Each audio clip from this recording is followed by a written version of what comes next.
Food is fuel for your body, your mind, and definitely your sport. But let's face it, nutrition is confusing, and the expectations on girls and women to be thin and have a six-pack are exhausting. If you've ever been frustrated with your body, confused about nutrition, obsessed with eating healthy, or guilty when you don't, underate, overate, or overtrained, and overwhelmed with all the pressure, then this podcast is for you. Nutrition can be easy. You can take control of it, but it might start with letting go of control by asking for help and making a change.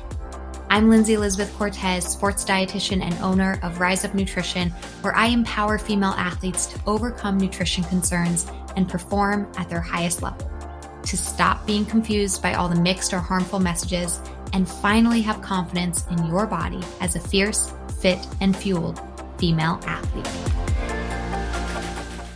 Today's episode is thanks to our Patreon members and our affiliates and partners. Head to patreon.com/femaleathletenutrition to join our membership or donate to the podcast, and stay tuned to hear about some amazing deals and discounts from our partners, including Prevenix, Inside Tracker, Orgain, Practice Better, and Jen and Carrie. But for now, we're getting right to the show. Enjoy. I'm here with Sarah Cowart, an academic athletic advisor and the owner of Sideline Confessions. I'm so excited to just have an awesome conversation with you today about the work you do and about student athletes. Thank you so much for coming on the show. Oh, thank you so much for having me. This is a fun, exciting thing just to sit and chat about our student athletes.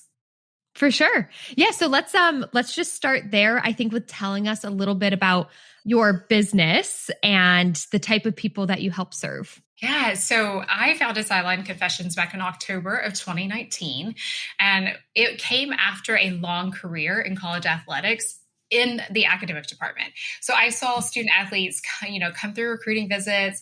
And the number one thing I always heard was from both students and parents, how overwhelmed and frustrating that was the college recruiting process. They really didn't know what to do. They didn't know who to talk to. And it really boiled down to not understanding all the academic requirements to being especially a Division I athlete. So that was really how this whole thing started. It was a way for me to help parents and students really provide them with the tools and resources they need to be successful at the next level. Yeah. And, I'm going to be completely honest. I was a collegiate athlete, and there was some recruiting involved, but I was not a scholarship athlete. I was, I guess I would say walk on, but not really. Like I was recruited, but anyways, I guess what I'm trying to say is it's really going to vary based on like what school you're being recruited to for what sport. And for me, it was a very easy process just because it was kind of like I put academics first of where do I want to go to school for the degree I want. And then, oh, great, I can also do track. And it was like kind of a simple process for me personally, but that is not the case for most. I did work in athletics or still do, but at the collegiate level for quite some time. And it is a very complicated process. And like I said, some of these big universities too, that are spending lots of money on scholarship money, it's a big deal. And can you just verify for me, like, does it vary between sports too? What different guidelines or rules, regulations are and stuff like that? Yeah. So it actually will vary between like division levels. So from like Division I to Division II, there's different requirements, and then all the way down to like the junior college level. So each one, whether it's NAIA, Division III, there's all these different requirements. So I always tell students, aim for the academic requirements at the Division I institution level, because then you're going to hit all the other ones. And that way you kind of leave all the doors open of what that's going to look like through your recruiting journey, whether it starts like your sophomore year or whether it doesn't start until your senior year. What are some of those requirements, if you can? Like what's an example of like a requirement you have to hit? Yeah. Oh gosh, there's so many requirements that you have to hit to be academically eligible. One of them in particular is the GPA requirement. And so when you think about it, moving into that direction, the GPA requirement is, you always hear this phrase, a 2.3 or take a knee. And so, but the thing about it is that GPA actually comes from core courses. And when we think about core courses, they're going to be your maths, your sciences, your Englishes. Like those are the things that are going to fall in those categories. And not every course students take at the high school level fall underneath a core course requirement. Mm.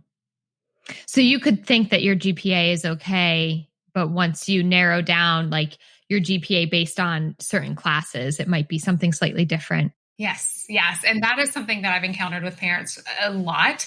Well, they'll look at their student's report card and say, well, my student's a 3.0 kid.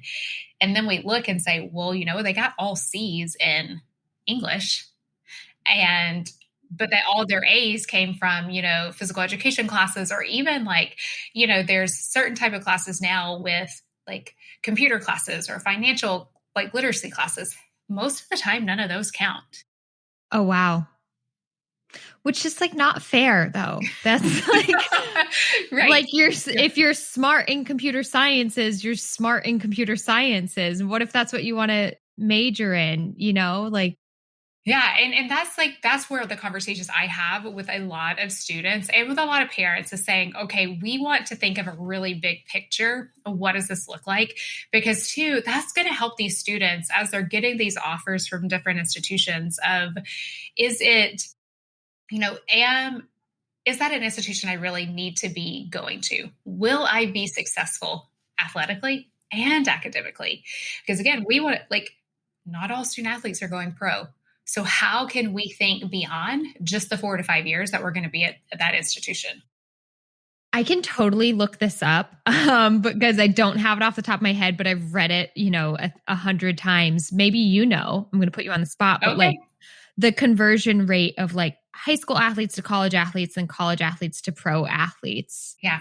So I do know from high school to college that the percentage is about 7% of who goes on to play their sports in college. That could be at any level. Yeah. So, I mean, if at D1, D2, D3 level, you're saying, yeah. To junior college level, NAIA, all of the above, only 7% of high school athletes go on to continue their sport at the next level.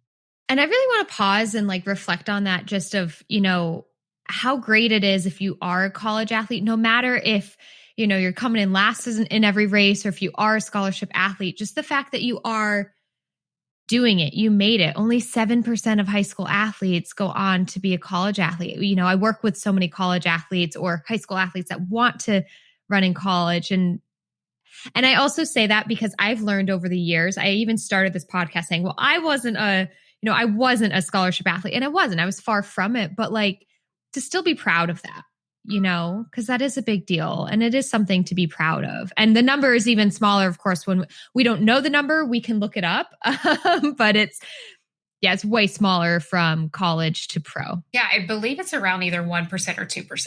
It's very little. And that it's going to be football and basketball that are driving that number up. And if we look at sports like softball or track, it's, going to be way lower. Yeah. And even women's soccer, thinking about the opportunities that there are out there. But that's one of the reasons why that percentage continues to decrease. And, I was in the same boat that you are. I have said, well, I just played at the junior college level. That's what I would always tell people. And I had student athletes stop me and say, but you played. But you played. Yeah. And I was like, I did. Yeah, I did. And because they, all college athletes understand what it takes, no matter what level that you're at. And it takes a lot. It does. And that's why I want to say that, because I think I had to work on that myself for many years of wait, be proud of that. You did it. So what if you weren't on scholarship? So what if you were middle of the pack or back of the pack sometimes? You were there and you did it, because it was a huge commitment in time, in effort, in mental energy, and the balance. And so that's kind of why I was getting at the balance of academics and athletics, is I kind of heard you say look at the academics. Even if your goal is to play college sports, you should be really caring about the academics. You are a student athlete, and student does come first. Yeah. And, that's one of the questions I always would meet with recruits and with their families. And I never asked a kid, what did they want to major in? Because that didn't really define them. I always asked, what do you want to do when this sport is over? What's your passion? Because if you really think about it in that frame of mind as you're selecting these schools, yeah, maybe the right fit for you doesn't have that dream major that you always thought about. But there's another path at that institution that is still going to get you to the end result. You just have to know to ask the right questions and talk to the right people to say, okay, is this going to be a great fit for me? Mm-hmm. So these are all things that you help your clients navigate. Yeah. Yes. So we will talk about like, where do we see ourselves falling on institution levels, but then also thinking about, okay, what majors do those institutions have so that the students and the parents both can make the best decision possible. Hey fans, I hope you are enjoying this conversation so far, and we'll be back to it in just a moment. But first, I want to pause and let you know that this episode is brought to you by the Female Athlete System of Transformation, aka the Fast Track to overcome disordered eating and use food as fuel to perform at your highest level. The Female Athlete System of Transformation is my unique program and proven systems to guide female athletes to understanding and implementing the proper nutrition for their sport, life, and health. Myself and my team of registered sports dietitians work one-on-one with clients to address their unique needs and counsel them through the nutritional and behavioral changes needed. Many female athletes who resonate with disordered eating, mental guilt around food and body, relative energy deficiency in sport or female athlete triad, amenorrhea, repeat injuries due to negligent nutrition, or frankly, just a lack of knowledge and understanding on their fueling needs, have seen incredible success in the Fast Track. After years of working as a sports RD, I've compiled the most effective ways for female athletes to learn nutrition, be supported, be challenged, and ultimately find their success with fueling as fast as possible. So don't wait another day. Get to your goals faster by joining the Female Athlete System of Transformation. Look in the show notes or head to the website to book a free call and learn more. Okay, now let's get you back to the conversation. Enjoy. When do you recommend that people start looking into colleges and start looking into the requirements? Yeah.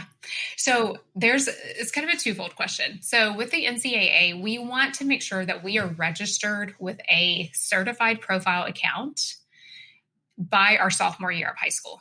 Like that's when we want to be registered with the Eligibility Center, because what that allows is coaches to see, like, if you're on the NCAA eligibility list, they can then add you to their college list. But then there's also an opportunity at the freshman level to say, okay, I'm going to register for a free account on the NCAA's website because this is my trajectory. This is what I'm looking towards. And when we do that, we're actually really casting a big vision of what is going to look like long term. And that also includes, like, for students, having the conversation with your parents, having the conversation with your high school coach and your high school guidance counselor. Mm-hmm.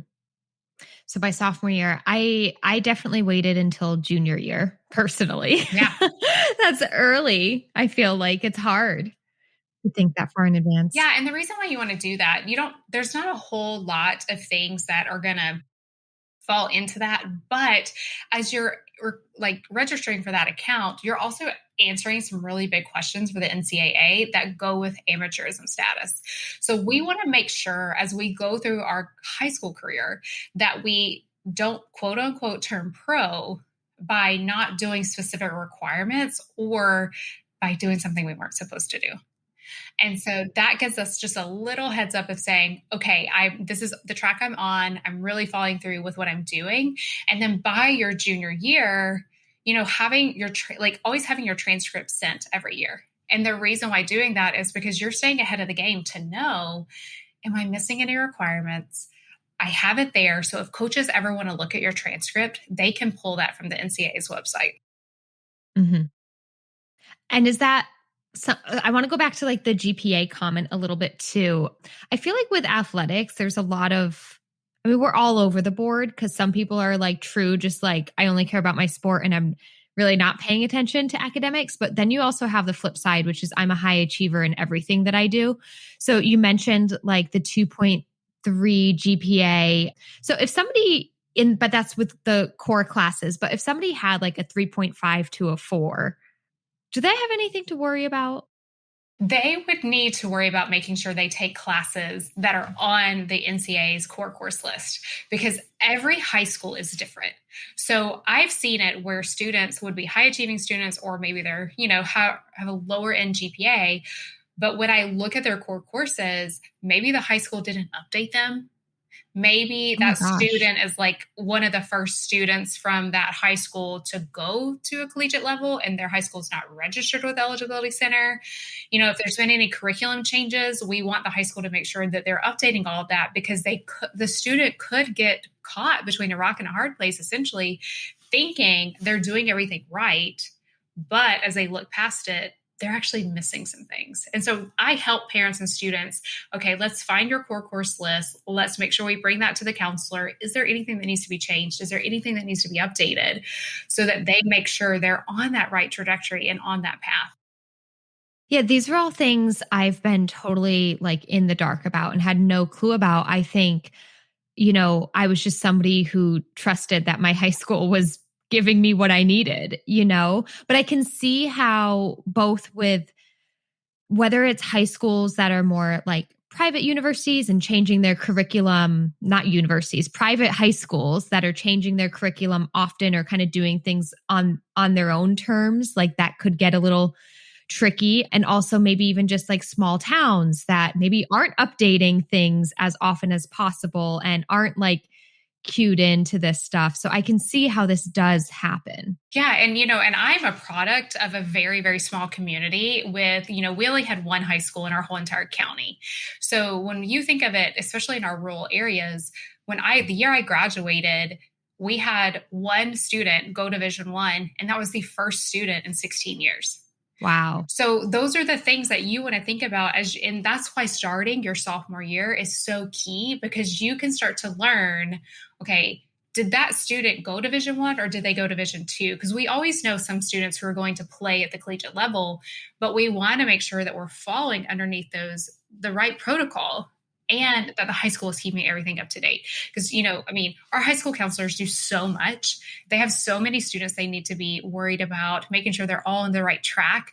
And it's just one extra little piece that you can, as a student and a parent, be your own advocate to say, this is what we're planning. How can you be involved and help us get there? Right. The worst thing you want to do is not know and then not be able to follow through with your dream, right? So it's just so you mentioned this NCAA eligibility list that you recommend signing up for at least by sophomore year. Is this something that people can access like for free online by themselves right now? Yeah. So the free profile account for the ninth graders that's something I always tell people, grab that free account.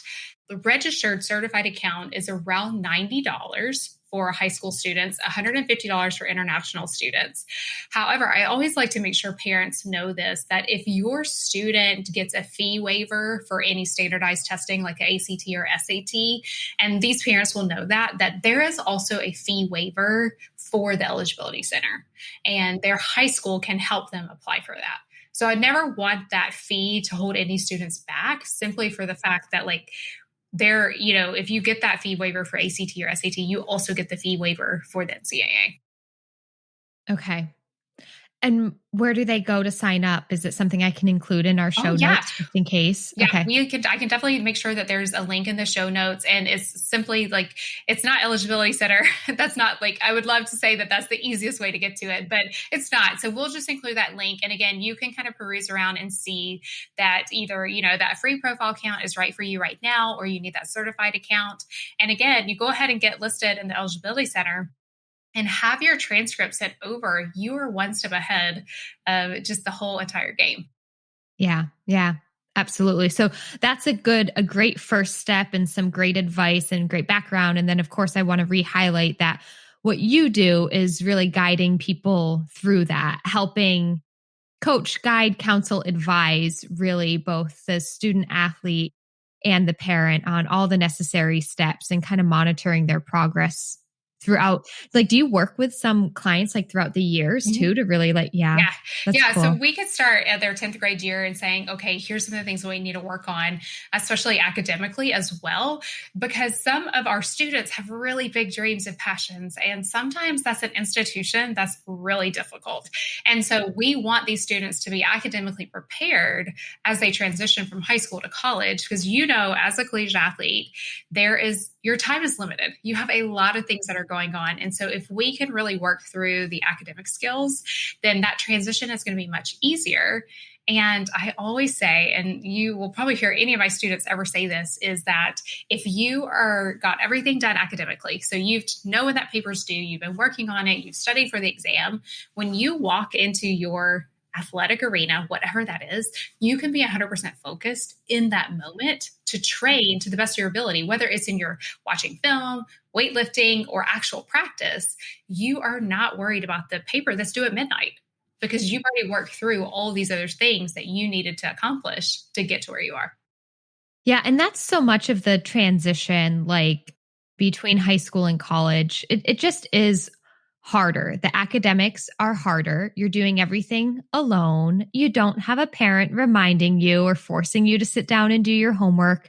Also, there's just so much going on. You know, college is a time to embrace social activities and do things with friends and, you know, take advantage of just everything that this university might have to offer. And so time management, prioritizing, it's all so much. What are some of the biggest challenges, Sarah, that you have seen student athletes face as a college athlete? Yeah. And that's something I do now, is still work with some of those athletes and the college students as they make that transition. Because when we move into the collegiate level, every class is going to be different. And, you know, at high school, you kind of knew those teachers, you knew what to expect. Your friends told you what to expect. But now you're at this collegiate level with all new professors. The school probably does things very differently, including the online platform. And the number one thing that I've seen that students have needed some extra support on is ensuring that they're staying up to date in everything they're doing. You know, at the collegiate level, your professor is going to give you a syllabus. They may never reference that syllabus again, and it's your responsibility. So how can you plan for the full entire semester and say, okay, now I've kind of got everything together. I know what to expect, because if you're in season, you're going to miss class.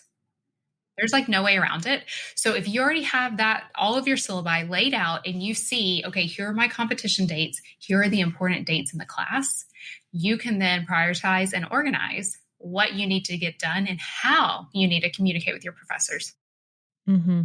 And that's huge. Again, when I was in college and I did track, the most I ever missed was probably a Friday because of our meets were usually on the weekends. But other sports that are doing Tuesday games or Thursday games or Tuesday and Thursday, or they're traveling midweek, you miss a lot of classes. And that's where it is all on you as a student. These teachers are not babysitting you. And some of these classes might have 200, 300, 500 people in them. So the teacher is not going to follow up with you. It's completely on you. Yeah. And, you know, and a lot of times that transition means some of those classes may be only 4 exams. Like that might be all your grade is based on. So how can you continue to prepare for those classes and do really well and reach your potential when the system is a little different in one class because there's 4 exams? The next class, maybe it's only 4 papers. You've got to make sure that you're doing everything in your control, again, to reach that level of academics that you're looking for. Yeah. Yeah. Yeah. Being a student athlete is tough. Yeah. Oh, there's no doubt about that. To summarize, it's so busy. It's a lot of pressures from different angles. And I'm only saying this not to scare people from it, but just to, you know, relate to the college athletes listening to this podcast right now, that it's like, yeah, it's a tough time. It's a fun time though. And, you know, I'm so glad that I did it and it was fun and so many lessons learned. And honestly, like, I think it's truly, truly shaped me as a person with things like time management or taking personal responsibility. I mean, that extra skill set are things that other like friends, when I did have friends that weren't on the track team with me, like they just weren't as responsible. Sorry, old friends, but they just weren't. And you see that then, like, I think that anybody, again, we talk about how many college athletes go pro, and sure, it's not that many, but how many college athletes turn into just like badass, successful career people? Like you do, because the skills you learn being a collegiate athlete, like translate over into the real world. Yeah. And those are the things that we always want to think about, and why we look at that bigger picture is say, what are the transferable skills that I can take away from being a student athlete? Because a lot of times our collegiate student athletes don't have the option of getting that part-time job or that major internship maybe they were looking for. But there's so many things being a student athlete allows you to accomplish as you move into the next level of life. Fans, I hope you are enjoying the conversation. We are going to take a quick pause so I can tell you about our partners. They are so valuable in providing you with amazing products and helping keep this podcast going. First, Prevenix. Thanks to their incredible Joint Health Plus product, my aches and pains from running and honestly being a new mom, as crazy as that sounds, have literally disappeared. As I continue to push my body physically as an athlete, and frankly, as I continue to age, I was shocked at the aches I was beginning to feel in my knees, wrists, ankles. It seemed like omega-3s, curcumin, nothing was really working. But after just 1 month of Joint Health Plus from Prevenix, I felt a drastic improvement. Honestly, this is something I rarely experience with supplements, but Prevenix uses quality ingredients backed by sound science. Their products are pharmaceutical grade with extensive testing for safety, quality, and purity. They offer other supplements, including probiotics, omega, immune health, and a multivitamin, which I also use daily. And the science behind their multi has changed my opinion on multivitamins altogether. I used to never recommend them or take them myself, and now I recommend and take Prevenix Multivitamin, Mineral, and Antioxidant Plus daily. I am so impressed with Prevenix, and I can't wait for you to try. You can get 15% off your first order using the code RISEUP at checkout.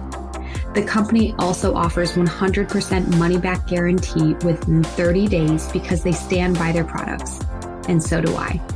Head to Prevenix.com, Previnex.com, and use the code RISEUP, one word, at checkout for 15% off. For nutritional shakes and bars to fuel your body, head to Orgain.com and use the code RISEUP30 for 30% off your first order. Orgain's ready-to-drink nutritional shakes are my go-to to throw in my bag when I'm heading to the gym or to a trail to run, so that when I'm done, I've got a recovery option to refuel and rehydrate with right away. Orgain makes nutrition and sports nutrition that works. For repeat customers, check the show notes for more. And again, first-time customers, head to Orgain.com and use the code RISEUP30, all caps.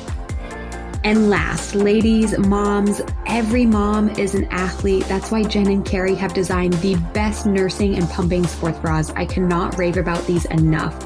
I hate that most maternity bras have clips and don't support being active, but Jen and Carrie get that because they're moms and athletes themselves. They want you to be a mom and an athlete. So their stylish and athletic high-impact bras allow you to crush your workout and then feed your baby with comfort and style. They have saved me during this time of my life, keeping up with sport and momming. Please go check them out at jenandcarrie.com and use the code RISEUP10 for $10 off your order. You won't regret it. Again, jenandcarrie.com, RISEUP, all caps, RISEUP10 for $10 off. Let's get back to the episode.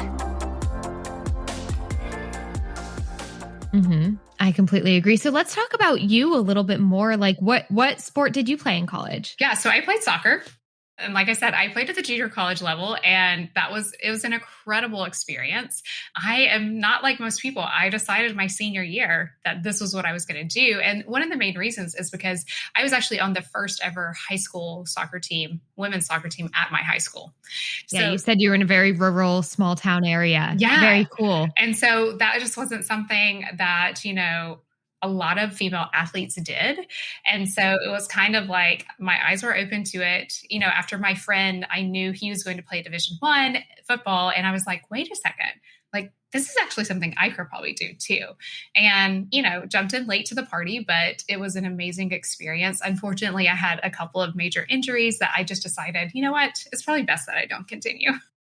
Yeah. Yeah. But no, how cool that you had that opportunity, almost an opportunity you didn't even know existed until senior year of high school. And like, wait, I can do this. And that's very cool. Oh, yeah. It was a great experience. And like you said, I mean, I learned so many lessons along the way, and it truly shaped the rest of my collegiate academic career. And then also what I do professionally. Because I think had I not continued down that road, I probably wouldn't have been in the position I was in for over 10 years working in collegiate athletics. Now, did you, when you were deciding on school too, did you kind of always think you wanted to go into academic advising or athletics? Like, no. yeah. So my undergraduate degree is actually in early childhood education. So I was a first grade teacher, but I also coached soccer for a couple of years before I decided to go back to graduate school. And then when I was in graduate school, I learned of this really cool job of being an academic advisor for athletics. And that was kind of what set me on my path. Yeah, I like that. No, also just, I think it's so good to highlight that, because for our high school or college athletes listening, like, I think there's so much pressure to like, what do you want to be when you grow up? What's your major going to be? And like, it's okay if you don't have it fully figured out. Like you can start somewhere, you can transition. I've had a few other guests on this podcast, another dietitian, Rashonda Thornton, who like had a completely different career for 10 years before then becoming a dietitian. And actually, my coworker, the other dietitian on my team here at Rise Up Nutrition, Jenna, she like studied meteorology before studying nutrition. And so, you're always, it's okay if you don't have it figured out. Like pick something, go with it, see if it works. But if it doesn't, you can always change. Oh my goodness. Yes. And I love that so much because, students will be hearing like, what do you want to major in? Like all these things. And I think if you take a step back and say, okay, what am I truly passionate about right now? That will continue to be a passion of mine and my big ambition as I move forward. Yeah. I was not necessarily passionate about nutrition in high school, but I was passionate about athletics. As I was exploring like jobs, I was like, I don't want to be a coach. I don't want to be a gym teacher. And so I really but I didn't have any other interest in hobbies. It was my mom that pointed out to me, like, and we joke about this now, but she pointed out to me like, well, you're really good at controlling your diet. So why don't you teach people how to do that?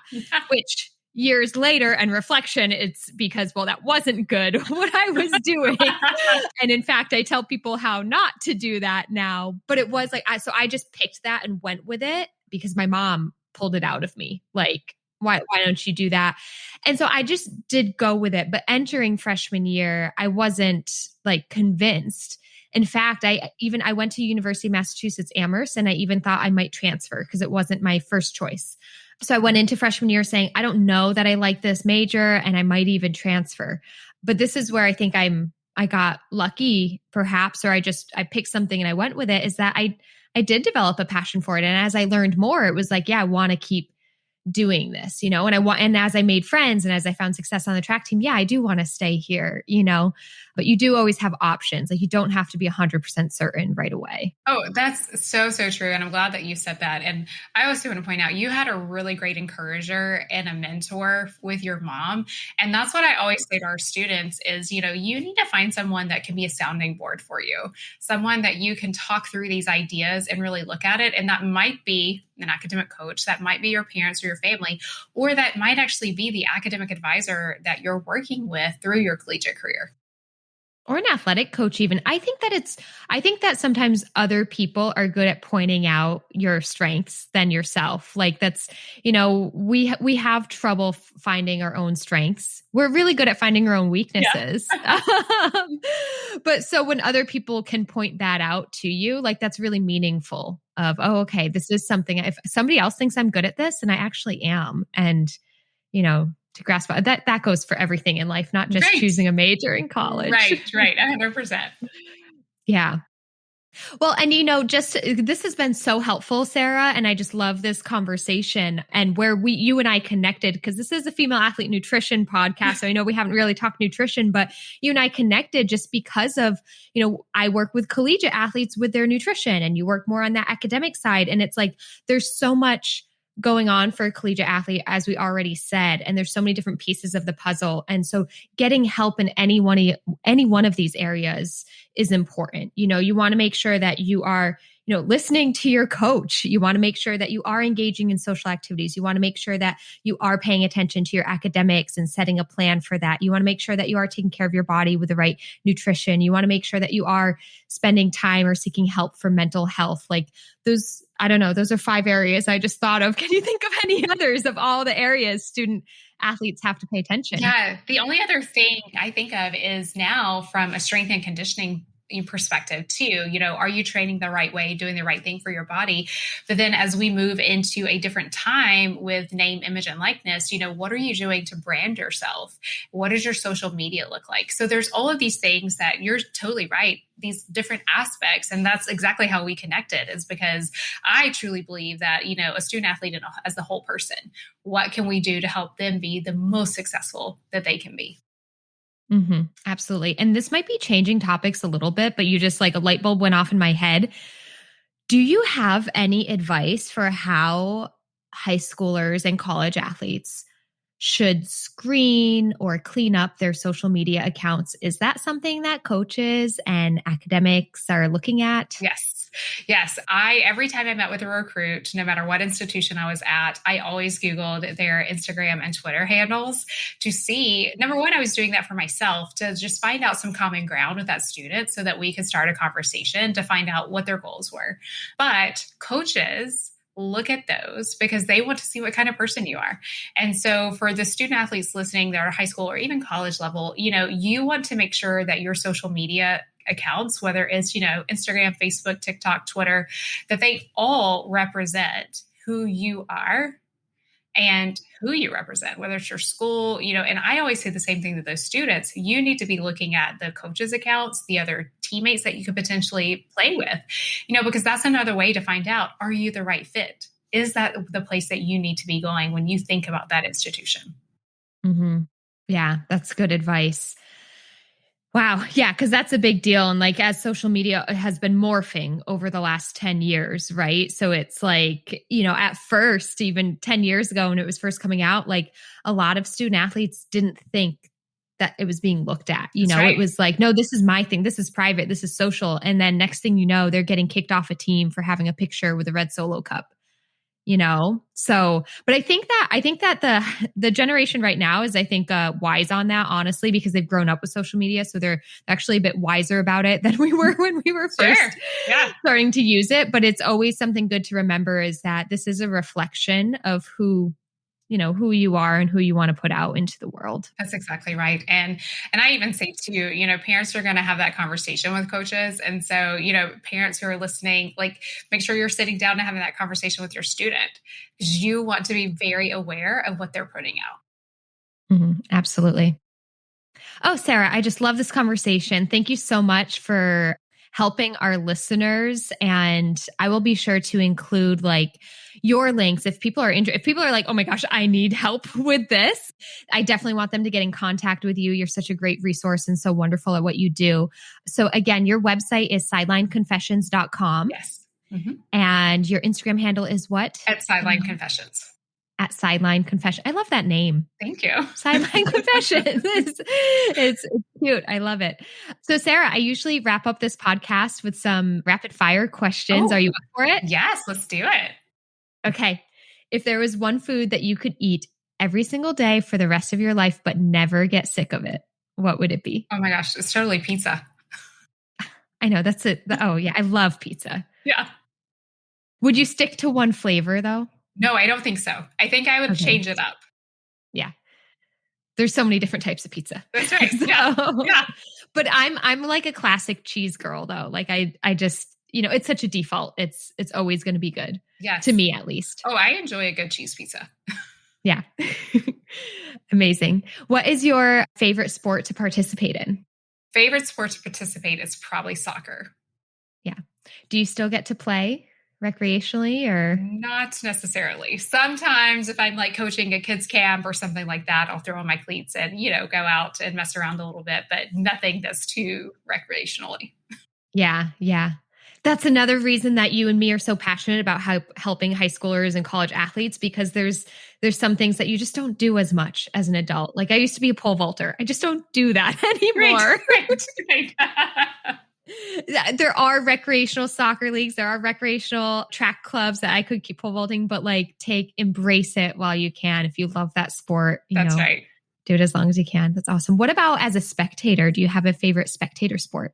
Oh, that's a great one. I would say this is probably going to be a surprise to a lot of people, but probably my favorite spectator sport to watch is actually college wrestling.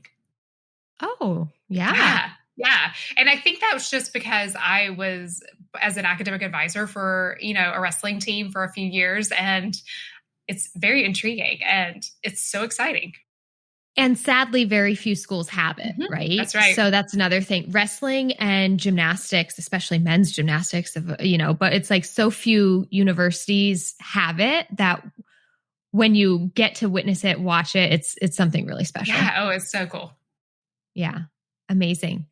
All right. Last question. Is there a female athlete that really inspires you? This can be somebody, professional and famous, or someone in your personal life, a female athlete that inspires you, and why? Yeah. Okay. So, there's so many things that are running through my brain to answer this question. But one of the things that I always share with people is because of the 96 and 99 U.S. women's soccer team.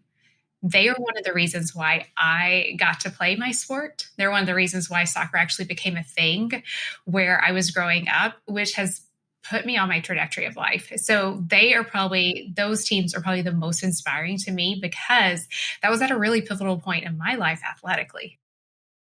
Mm-hmm. I love it. I remember that team too. You and me are around the same age, so they were super inspiring. I love that.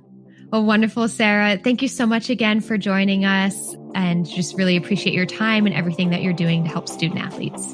Thank you so much. This was so fun. Well, everybody, thanks for listening. I really hope you enjoyed that episode. And if you did, if you are a true fan of female athlete nutrition, then I would love if you could support our podcast by spreading the word. Share a review on your listening channel, give us 5 stars. It really helps get the word out and get the show more views to positively impact others. Also, you can support the podcast by joining our Patreon. Head to patreon.com/female athlete nutrition to consider a donation, or even better, join our membership where you get extra monthly content and perks. We don't want you to simply listen alone. We want you to be a part of a community and a movement of fierce, fit, and fueled female athletes. So patreon.com/female athlete nutrition is where you can do exactly that, learn more, and join. A huge thanks to our affiliates and partners as well. Once again, Prevenix, Inside Tracker, Orgain, Practice Better, Jen and Carrie. Please go check them out, and their links in the show notes where you can get deals and discounts. Last, be sure that you do more than just listen. If you need help with fueling, it's time to take action. Head to my website to learn more. You can either book a free call with me to learn more about our coaching programs and how we can work directly with you, whether it's the fast track or otherwise. Or you can take our online self-study course, Female Athlete Nutrition. You can literally sign up and gain access right now. You can explore our downloadable products, including the Red S Recovery Guide, High Iron Fueling Guide. Or if you are a coach of a team, check out our brand new Coaches Toolkit for teams. You can also just learn more. We have a blog, a Red S quiz to see if Red S is affecting you. If you need help, I want you to get help fast. Too many girls and athletes struggle with nutrition, but you don't have to any longer. You can rise up with the power of nutrition, take action today in any of these avenues, and become fierce, fit, and fueled. Links in the show notes, and we'll see you next time.